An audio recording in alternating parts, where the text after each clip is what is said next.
Bismillahirrahmanirrahim. Assalamualaikum warahmatullahi wabarakatuh. Alhamdulillahilladzi ja'ala syahra Ramadan sayyidash syuhur. Allahumma salli ala sayyidina Muhammad wa ala alihi wa sahbihi ajma'in. Amma ba'd. Subhanaka la ilma lana illa ma 'allamtana innaka antal alimul hakim. Bersyukur kehadiran Allah Subhanahu wa taala dengan mengucapkan alhamdulillahirabbil alamin di malam ke-12 Ramadan 1445 Hijriah malam hari ini.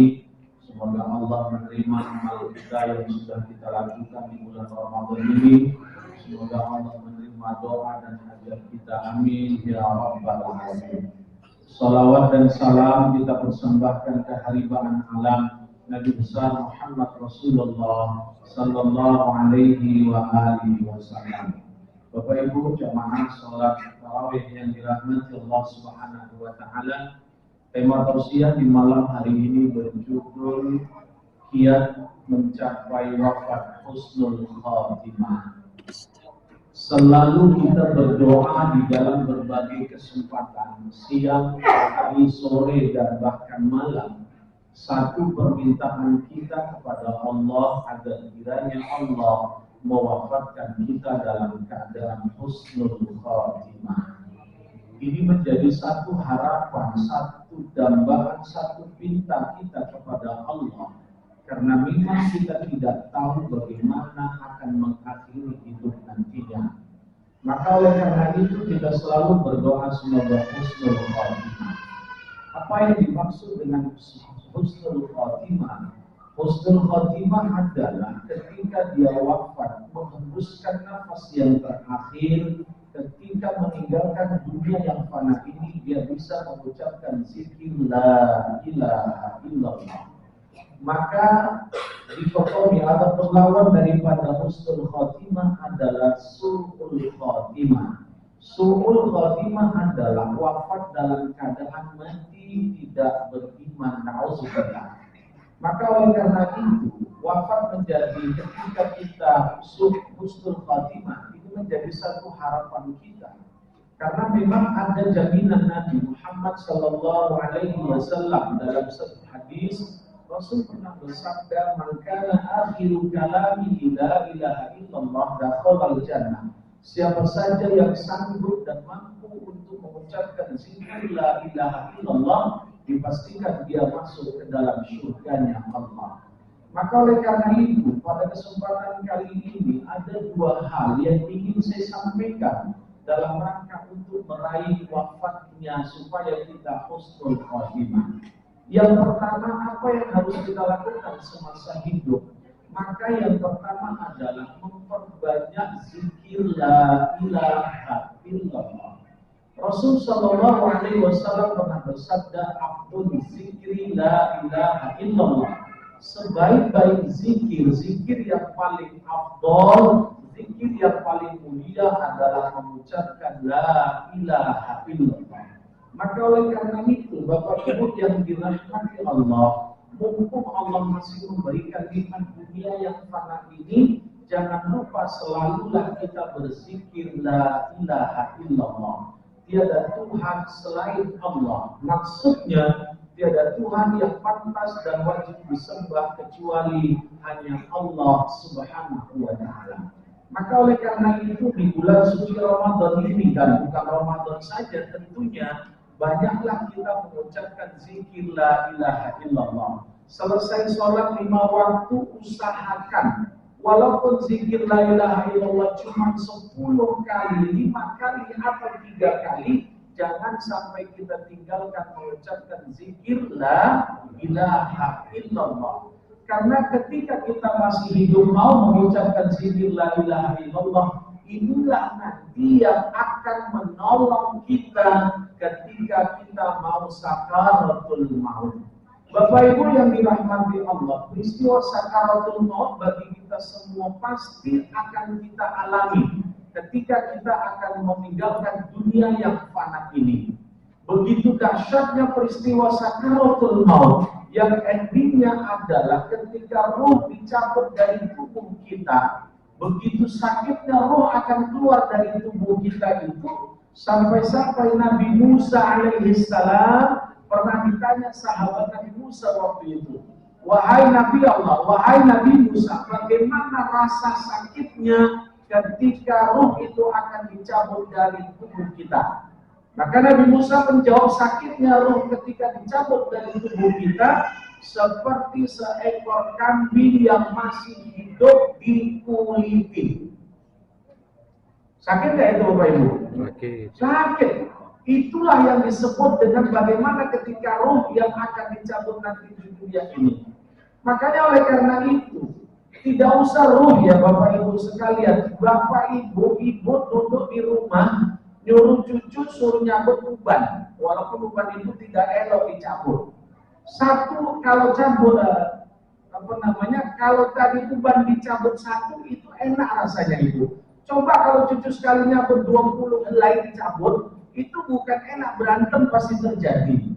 Kenapa? Ya itulah bandingannya. Sedangkan yang namanya anggota tubuh yang melekat pada diri kita ada sakit ketika dicabut, apalagi yang namanya ruh, apalagi yang disebut nyawa, maka ketika akan keluar dari tubuh kita, maka itu kita akan mengalami sakit yang luar biasa. Makanya oleh karena itu kita diajarkan oleh Nabi untuk berdoa. Apa doanya? Allahumma hawwin alaina fi sakaratil maut. Ya Allah, lindungilah aku dari dahsyatnya peristiwa sakaratul maut.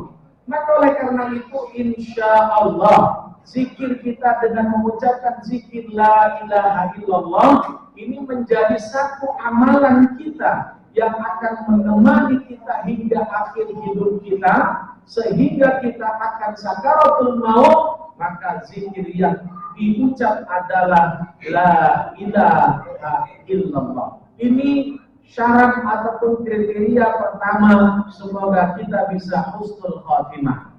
Yang kedua apa? Yakni yang disebut dengan qiraatul Quran, memperbanyak baca Al-Quran. Al-Quran yang ada bersama kita bukan hanya sekedar untuk dipajang. Al-Quran yang ada di rumah kita bukan hanya sekedar diletakkan di lemari belakang. Al-Quran yang ada di handphone kita bukan hanya sekedar untuk dijadikan memori belakang. Tapi Al-Quran yang ada di tengah-tengah kita tidak lain dan tidak bukan, ayo rajin baca Al-Quran. Al-Quran jangan sampai kita tinggalkan, karena Nabi pernah berpesan kepada kita, suatu saat satu huruf yang kita baca Al-Quran itu akan memberikan kesaksian kita di hadapan Allah. Maka momentum Ramadan ini perbanyaklah membaca Al-Quran, walaupun sendiri, walaupun terkadang melalui majelis tadarus Al-Quran. Maka yang namanya bacaan Al-Quran itu, maka dalam satu hadis itu Nabi pernah bersabda, nawwiru buyutakum bis-shalah wa qiraatil Quran. Apa artinya nawwiru? Terangilah rumahmu bis-shalah dengan salat, wa qiraatil Quran dan membaca Al-Quran. Maka biasakan Bapak Ibu kita punya anak di rumah, usahakan setelah sholat maghrib jangan dulu aktivitas lain-lain kecuali dia membaca Al-Quran. Ini harus dipaksakan. Sekarang nyaris jarang kedengaran. Habis maghrib di rumah itu banyak kedengaran baca Al-Quran, itu sangat nyaris jarang terdengar. Tahun-tahun 90-an kita dulu masih muda, itu dipastikan setelah sholat maghrib, sebelum nonton TV, sebelum aktivitas yang lain, pasti orang tua kita menyuruh anakku baca Quran, walaupun setelah sholat maghrib. Kenapa? Karena rumah yang diterangi Allah adalah rumah yang sering untuk baca Al-Quran. Kita juga sebagai orang tua begitu senang dan bergembiranya ketika kita pulang kerja, capek dari kantor, masuk rumah, ketika kedengaran suara anak kita baca Quran, itu enak nggak Pak kedengaran? Itu rasanya sedep adem rasanya. Tapi kalau kita sudah pulang ke rumah, anak megang gadget, main game, itu rasanya naik spanding kita. Tapi ketika kita pulang, Assalamualaikum, orang tua yang di rumah atau siapa yang di luar menjawab, anak kedengaran baca Quran. Bismillahirrahmanirrahim. Wattini waszaitun. Capeknya yang kayak manapun, urusan kantor yang kayak manapun dahsyatnya, ketika kita mendengar Sohibul Bait di rumah kita, anak kita secara khususnya membaca Al-Quran itu adem rasanya. Maka ini menjadi perhatian bagi kita supaya rumah yang terang itu, yang dimaksud rumah yang terang itu bukan hanya sekedar diterangi oleh PLN, bukan itu saja. Tapi yang esensinya adalah rumah yang sering dipakai untuk ibadah sholat, rumah yang sering dipakai untuk baca Al-Quran. Makanya romantisasi kita sebagai suami istri, tolong kalau di rumah suami baca Quran, istri dengerin. Istri baca Quran, suami dengerin.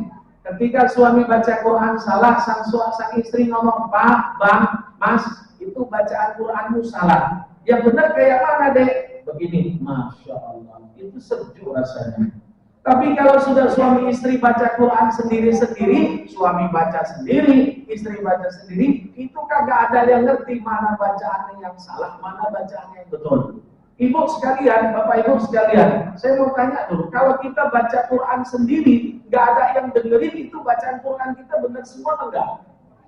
Pasti benar semua itu. Tapi ketika kita baca Quran sendiri, yang lain dengerin, A'udzubillahi minasyaitonirrajim. Bismillahirrahmanirrahim. Wattini waszaitun. Oh, mohon maaf, tadi bacaannya kurang panjang, fasohahnya kurang benar. Itu dahsyat. Dahsyatun namanya. Maka oleh karena itu, itulah indahnya yang namanya majelis tadarus Al-Quran. Maka Nabi pernah mengatakan begini, khairukum man ta'allama al-Quran wa 'allamahu. Sebaik-baik kamu adalah orang yang mengajari Al-Quran dan orang yang belajar Al-Quran. Ayo Bapak Ibu sekalian, usia 60, usia 70, jangan malu untuk baca, untuk belajar baca Quran. Jangan malu Bapak Ibu sekalian. Ustaz, saya ngaji Iqra, saya ngaji Qiraati, silahkan, gak apa-apa. Karena apa? Yang namanya baca Quran, walaupun salah, tapi dia mau niat belajar, itu diapresiasi, itu mendapatkan progres dari Nabi Muhammad Sallallahu Alaihi Wasallam. Maka oleh karena itu, dengan memperbanyak baca Al-Quran, Bapak Ibu, insya Allah ini amalan yang akan memberikan kesaksian. Ini amalan yang akan membantu kita supaya kita bisa husnul khatimah. Amin ya rabbal alamin. Maka kesimpulan tausiah di malam ke-12 Ramadan kali ini pertama, bahwa selalu berdoa kepada Allah supaya kita wafat husnul khatimah. Supaya wafat husnul khatimah, apa kiat yang bisa kita lakukan? Pertama, membaca zikir la ilaha illallah.